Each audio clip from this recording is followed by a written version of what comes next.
সুপ্রিয় ভাই বন্ধুরা, আসুন ইব্রাহিম আলাইহিস সালাম মূর্তি পূজারী তথা মুশরিকদের গোত্রে জন্মগ্রহণ করেছিলেন। তার পিতাও মূর্তি পূজারী। উপদেশ দিতে শুরু করলেন, বোঝাতে শুরু করলেন। জাতি গোত্রের লোকেরা বুঝতে চাইল না। একদা তারা মেলায় গিয়েছে, আর ইব্রাহিম আলাইহিস সালাম তাদের উপাসনালয়ে প্রবেশ করে বড় প্রতিমা ছাড়া সব প্রতিমাগুলোকে ভেঙে চুরমার করে দিয়েছে। একটা বড় প্রতিমা রেখেছে, বাকিগুলোকে ভেঙে চুরমার করে দিয়েছে। তারা বাইরে থেকে, মেলা থেকে ফিরে এসে, উৎসব থেকে ফিরে এসে যখন উপাসনালয়ে যাচ্ছে, তখন দেখছে যে সমস্ত ওদের মূর্তিগুলো ভেঙে চুরমার হয়ে আছে। তারা এবার আলোচনা করছে, এই কাজ কার দ্বারা হতে পারে? আমাদের উপাস্যগুলো, মাবুদগুলোকে কে ভেঙে ফেলেছে? তখন তারা আলোচনার মাধ্যমে তারা এই সিদ্ধান্তে উপনীত হলো যে হয়, কথা বলছেন কেন? এই সিদ্ধান্তে উপনীত হলো যে হয় না হয় এটা এক যুবকের কাজ, যে যুবকের নাম হলো ইব্রাহিম। তার কারণ ওই ইব্রাহিম এই মূর্তিগুলোর সমালোচনা করত। তারা বলল, ইব্রাহিমকে জনসমক্ষে উপস্থিত করা হলো। তারপরে ইব্রাহিমকে তারা জিজ্ঞেস করলো, এই মূর্তিগুলোর সাথে, আমাদের দেবী দেবতাগুলোর সাথে কি আপনি এই আচরণ করেছেন? তখন তিনি বলছেন, বরং এত বড়টাই করেছে আমার মনে হয়। তারা যদি কথা বলতে পারে তাহলে তাদেরকে জিজ্ঞেস করো, যাদেরকে ভেঙে চূর্ণ বিচূর্ণ করে দেওয়া হয়েছে তাদেরকেই জিজ্ঞেস করো যে তাদেরকে মেরেছে কে। আমরা মানুষ কেউ যখন কাঁদতে কাঁদতে আসে, কারো ছেলে কাঁদতে কাঁদতে চলে এলো, তখন তাকে জিজ্ঞেস করি না যে এই তোকে কে মেরেছে? বলি না তো এই বাচ্চাটাও বলতে পারে যে কে তাকে মেরেছে। এ বাচ্চাটাও বলতে পারে, কিন্তু যার কাছে তারা মাথা নত করে, যার উপাসনা করে, তারা আর বলতে পারে না। যখন ইব্রাহিম আলাইহিস সালাম বলছেন যে তাদেরকেই জিজ্ঞেস করে না কে তাদেরকে মেরেছে, আমার তো মনে হয় বড়টাই মেরেছে, যে ভেঙে চূর্ণ বিচূর্ণ করে যাকে দাঁড়িয়ে আছে, তো তাকেই জিজ্ঞেস করো, ওদেরকে কে মেরেছে, তাদেরকে মেরেছে তাদের জিজ্ঞেস করো। তারা তখন বলছে যে এরা তো কথা বলতে পারে না, আপনি তো জানেন। ইব্রাহিম আলাইহিস সালাম বললেন, যারা উপকার করতে পারে না, যারা অপকার করতে পারে না, যারা কারো লাভ করতে পারে না, যারা কোনো ক্ষতি করতে পারে না, তাদের আল্লাহকে ছেড়ে দিয়ে তোমরা উপাসনা করো কেন? তাদের পূজা পাঠ করো কেন? তারা একটু বক্তব্য হয়ে গেল। তারা একেবারে তাদের মুখ থেকে বাক শক্তি আর সরে না, তারা একেবারে নিশ্চুপ হয়ে গেল। তারপরে একটু পরেই বলছে, যদি তোমরা কোনো কিছু করবে, তাহলে ইব্রাহিমকে আগুনে ফেলে দাও, আর তোমাদের মাবুদগুলোর সাহায্য সহযোগিতা করো। যদি তোমরা কিছু করতে চাও, যদি তোমরা কিছু করবে মনে করো, তবে ইব্রাহিমকে আগুনে জ্বালিয়ে দাও এবং দেবী দেবতা প্রতিমাগুলোকে সাহায্য সহযোগিতা করো। সুপ্রিয় ভাই বোন, তার আগে দেবী দেবতার কাছে সাহায্য সহযোগিতা চাইতো, তাই না? তার আগে দেবী দেবতার কাছে সাহায্য সহযোগিতা চাইতো।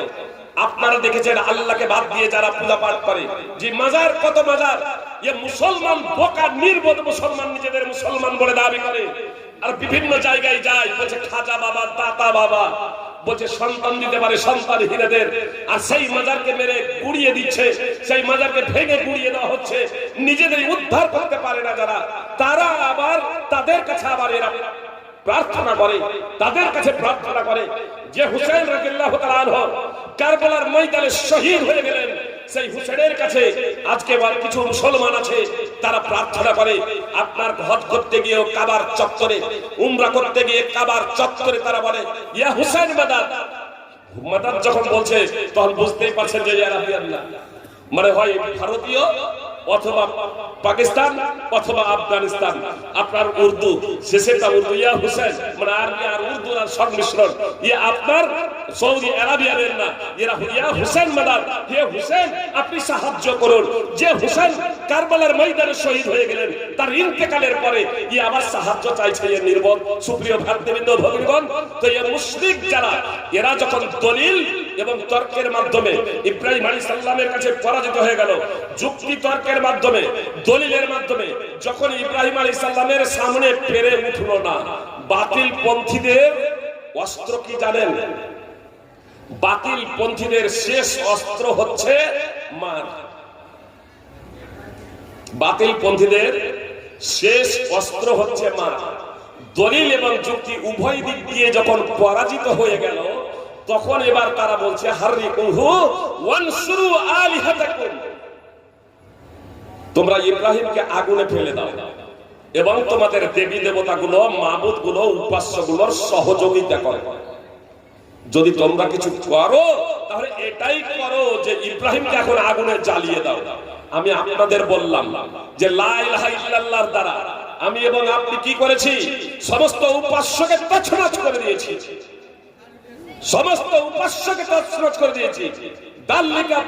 দালিকা বিআন্নাল্লাহু হুয়াল হক ওয়া আন্না মা ইয়াদউনা মিন দুনিহি হুয়াল বাতিল। এটা এজন্যই যে আল্লাহ তাআলাই হলেন চূড়ান্ত বাস্তব, আল্লাহ তাআলাই হলেন চূড়ান্ত সত্য, আর আল্লাহকে বাদ দিয়ে তারা যাদেরকে ডাকে আহ্বান করে তা হলো বাতিল, তা হলো বানামাট, তা হলো কল্পিত। সূরা হজ 22 নম্বর সূরার 62 নম্বর আয়াত। তো ইব্রাহিম আলাইহিস সালাম আল্লাহ ছাড়া যত দেবী দেবতা ছিল, উপাস্য ছিল, সবগুলোকে তো বাতিল আখ্যায়িত করেছেন। তাদের ক্ষমতা কিছুই নেই ইব্রাহিম আলাইহিস সালাম জানেন। দেখুন ইব্রাহিম আলাইহিস সালামকে এই বাতিল পন্থীরা আগুনে নিক্ষেপ করছে। ইব্রাহিম আলাইহিস সালাম আল্লাহর কাছে প্রার্থনা করেন, আল্লাহকে সম্বোধন করে বলছেন হাসবুনাল্লাহ ওয়া নি'মাল ওয়াকিল। ইবনে আব্বাস রাদিয়াল্লাহু তাআলা আনহু বলছেন, সহিহ বুখারীর হাদিস, যখন ইব্রাহিম আলাইহিস সালামকে আগুনে নিক্ষেপ করা হয় তখন ইব্রাহিম আলাইহিস সালাম পাঠ করেছিলেন হাসবুনাল্লাহু ওয়া নি'মাল ওয়াকিল। আল্লাহ কি বলছেন ইব্রাহিমকে? কি বলছেন? কোরআন কোন নাটক বা গল্পের বই নয়। সূরা আম্বিয়া 21 নম্বর সূরার 69 নম্বর আয়াত উঠান। আল্লাহ বললেন কুলনা, আল্লাহ বলছেন কুলনা ইয়া নারু কুনি বারদান ওয়া সালামান আলা ইব্রাহিম। আল্লাহ বললেন হে আগুন, তুমি ইব্রাহিম আলাইহিস সালামের জন্য শান্তিদায়ক ঠান্ডায় পরিণত হয়ে যাও।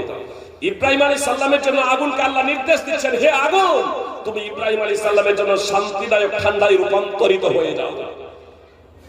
সূরা আম্বিয়া 21 নম্বর সূরার 70 নম্বর আয়াত।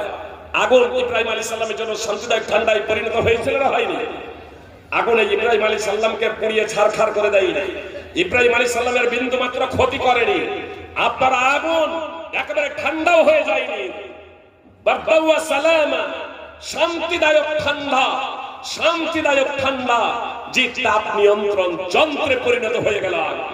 তাপ নিয়ন্ত্রণ যন্ত্রে পরিণত হয়ে গেল আগুন। আপনার আগুনটা তাপ নিয়ন্ত্রিত হয়ে গেল। সুপ্রিয় ভাতৃবৃন্দ, আপনার এসি বলা যেতে পারে। এসি ইব্রাহিম আলাইহিস সালামের জন্য বিন্দু মাত্র এই আগুন ক্ষতিকর সাব্যস্ত হয় নাই, আপনার শান্তিদায়ক ঠান্ডায় পরিণত হয়ে গিয়েছিল। আল্লাহ আগুনে জ্বালানোর যে পাওয়ার দিয়েছিলেন, সেই পাওয়ারকে আল্লাহ তাআলা কেড়ে নিয়ে তাতেই আল্লাহ তাআলা তাকে নির্দেশ দিলেন তুমি শান্তিদায়ক ঠান্ডায় পরিণত হয়ে যাও। সেই মহান আল্লাহ তাআলা আজকে আছেন না নেই? কি বলছেন? আল্লাহ হচ্ছেন চিরঞ্জীব, আল্লাহ হচ্ছেন শাশ্বত, আল্লাহ হচ্ছেন ওয়ানাদি, আল্লাহ হচ্ছেন অনন্ত। আল্লাহ সম্পর্কে আমরা